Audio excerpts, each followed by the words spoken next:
అది అసలు అసలు మానవాళి బతకడానికి స్వేచ్ఛాయుతమైన వాతావరణం భూమి మీద ఎక్కడ ఉందంటారా?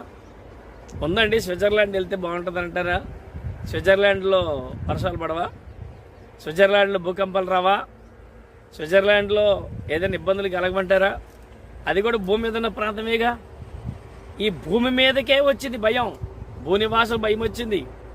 ఇక రాబోయే రోజుల్లో అణయుద్ధాలు జరిగితే భూమి లోపల దాకా కూడా గదే స్విట్జర్లాండ్ అండర్ గ్రౌండ్లో హౌసులు నిర్మించుకుంటున్నారు. భయం లేని చోట ఎక్కడుంది? సమస్తము భయంతో నింపబడిపోయింది. భూనివాసి నీ మీదకి భయం వచ్చాను, నీ అక్కడ గుంట ఉరియునికి సిద్ధంగా ఉంది, తటస్థించను. గుంట ఊరు అంటే గుంటలో పడతాను భయం వేసి పక్కకి వెళ్తే ఊరిలో పడతాడు.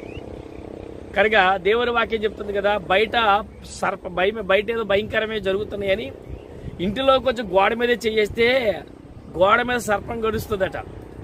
ఆపద లేని చోటు ఉండదు రాబోయే రోజుల్లో.